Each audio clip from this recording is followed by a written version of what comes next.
the chants. TD, TD, TD. It was like some gladiator type thing, you know. I'm sitting there in this arena.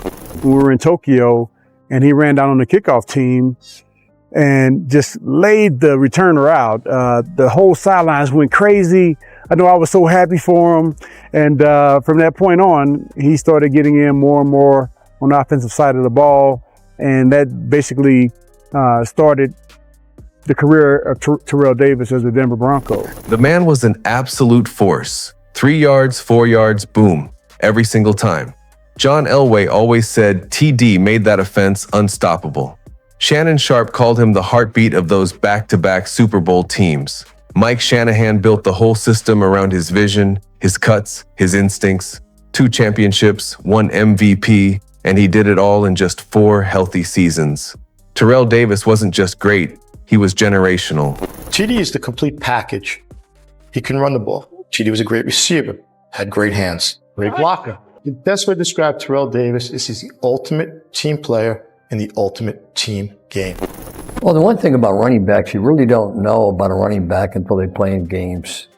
Same thing with the safety position. You know, you can look pretty good in practice, but until you get into a game situation, you don't know if guys can break tackles, how do they cut.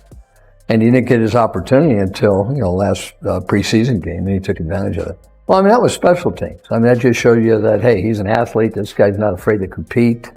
Anytime you got a guy that probably is going to be your starter, and all of a sudden you press him on special teams, and now he's got the chance to be active on game day. Now he's got a chance to, make your roster. And very impressive tackle, but, he had a great game as well.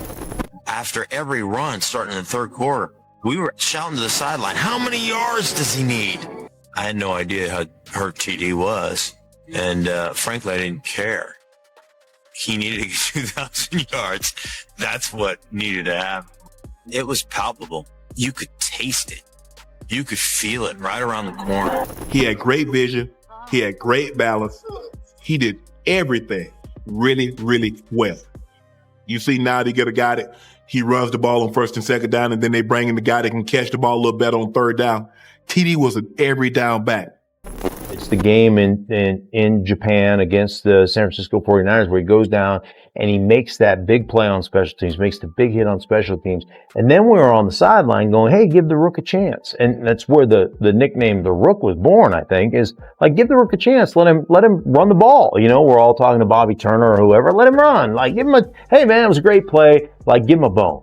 And then he starts ripping off 6 yard, 8 yard, 12 yard, 8 yard, and you're like, man, this kid's got a little something to him. At that point, he became the Rook, and eventually he just kept going and progressing and getting more opportunities. And every time he got an opportunity, he made something really cool happen. And the next thing you know, he's our starting running back going into week 1. It was a phenomenal just ascension from 6th on the depth chart to number 1 on the depth chart.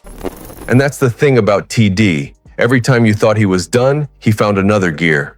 From the sideline to the end zone, Terrell Davis made it look inevitable. Championship pedigree, warrior mentality, that's the Terrell Davis standard. When did you know this was for real? Whose arrival was it? Whose drafting was it? Or even in the case of Rod Smith, obviously not drafted. Well, I mean, other than Mike, I think the key addition for us was Terrell Davis. I mean, it was something that, and Mike was a guy that, worked on the running game. And, we had the zone scheme, which really worked well. And we drafted Terrell in the 6th round. And Terrell was probably the guy that really kind of helped us turn the whole thing around to where now all of a sudden we were going to be able to be balanced on the offensive side. And so then Terrell came in and, it's funny, Terrell, we were in preseason and we're over in Japan. We were playing a preseason game over in Japan. And Terrell was saying, you know what, he was like the 7th one on the depth chart and wasn't getting a lot of reps. And so he was like, man, I'm done with this. He went downstairs, tried to check out because he was going to go home to say he didn't want to play football. Mm-hmm. And thank God they couldn't understand him in Japan. They couldn't understand what he wanted. So he had to go back up to his room. The next day he plays in the game in the special teams. That's right. Played a little bit running back, but in the special teams he ran down, made a big hit. And then guys started getting hurt. Terrell moved up the line fast. And then Mike went to him the first game and said, Terrell, you're going to be our starter. And then, that's when that's when things really started to move forward for us. So are you saying Terrell Davis might not be in the Hall of Fame and you might not have 2 rings if he was fluent in Japanese? Is that what you just told me, John? Oh yeah, we talk about that all the time. We talk about that all the time. It's like, thank God they could not understand you, and you hung in there and came back and played the game the next night. So, but yeah, that's a story that's one of those forks in the road. Yep. That we got lucky on the fork in the road, and positive circumstances helped us out quite a bit there. He was special. He was, he's a prime example of being down on the depth chart, not getting a lot of opportunity. And then when he did get the opportunity over in Japan on the special teams and made that big hit, obviously opened everybody's eyes. And so he just took off from there and did just a tremendous job. And I think that, I was very fortunate in the fact that I had the best seat in the house. And the thing is, I got to be the closest to him, hand the ball to him, and watch him run. And the quickness and power that he ran with was unbelievable. You know what separated Terrell Davis from everyone else? It wasn't just the speed or the power. It was the football IQ. He read defenses like a quarterback, exploited every gap, and made coordinators look like geniuses. That's a rare gift. Special teams coach Richard Smith, he's like, hey, 30. And everybody's screaming 30, go on the field. Now, this is on kickoff. They tell me to get on the field, kickoffs, I would go out there. And I remember thinking, though, I'm like, damn, I'm in this game, and I had done kickoffs as a kid. We all run down there. But I'm also conscious and know that, man, it's the first time I get a chance to prove, to show something. So I'm like, dude, like, whoever getting that ball, I'm running down there, I'm knocking somebody's head off. That was my mentality. So when I saw the dude catch the ball and run, I was like, oh yeah, this is on. It's on. That was my shot. Beelined it. Tyrone Drakeford. I remember his name too. Yep. Exactly who it was. My bad, man. My bad, T. Drake. My bad. Shoot, thank you, Tyrone. Yeah, I appreciate it. That was actually textbook tackling. If you watch the film, it was textbook. The fray, really good. But that was the play. I made that tackle, man, and that was the one when I went back to the sideline. That was probably the first time that I even seen Elway give, had said something to me. It doesn't matter what year you're in the league, but especially if you're a rookie, when the head coach stops the film and you watch it as a team and he slow-mos it and rewinds it and slow-mos it, that's like the biggest honor you can get. And so they did that a couple of times that year with TD. And so everyone knew pretty quickly that he was quite the player. If you were doling out awards for the most powerful back in history, you might throw it to Earl Campbell. And the most elusive back in history, you might throw it out to Barry Sanders. The hardest working back, you might throw it out to Walter Payton. But TD wasn't the greatest at any one thing. He was just extremely gifted at everything. What a lot of people don't realize is he was a ferocious pass blocker.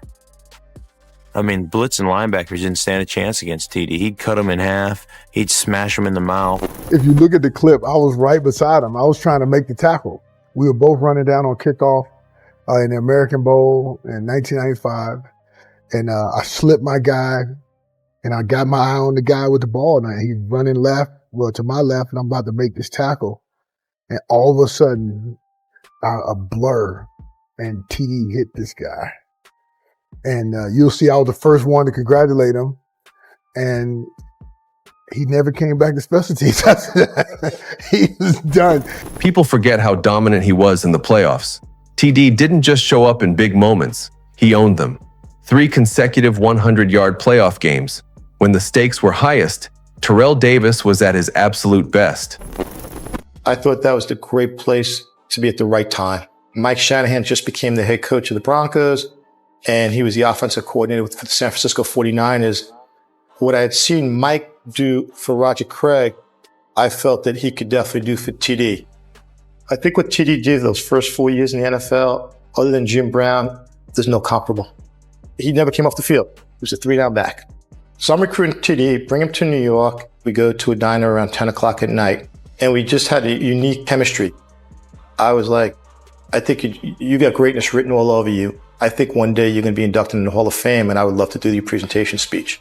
And he kind of looked at me like I was crazy. And I'm like, no, you got something special, and you're going to show the world. Now, we'll lie and tell you it's not important. We've got to get into the playoffs, get there healthy. But you better believe it was important, because when you think about the fullbacks, you think about the offensive lines, there are no stats out there. But to be able to say that you blocked for a 2,000-yard back, not many people can say that. As we get closer, the pressure now is on Terrell. It's right here. This is our opportunity. The great ones can make it happen. You may have to make somebody miss. I might not get my guy, TD. You're going to have to figure it out. But you're not going to blame me for not getting it. Because we're getting a record. Because remember, hey, they're going to talk about us too. When you look back at the greatest Broncos of all time, Terrell Davis stands alone in a class of his own. 2 Super Bowl rings, a league MVP, and a performance in Super Bowl 32 that no running back has ever matched. He played through a migraine and still won the MVP. That's not football, that's folklore. Terrell Davis proved that greatness isn't always about longevity. Sometimes it's about what you do with the time you have. And what he did, nobody will ever forget it.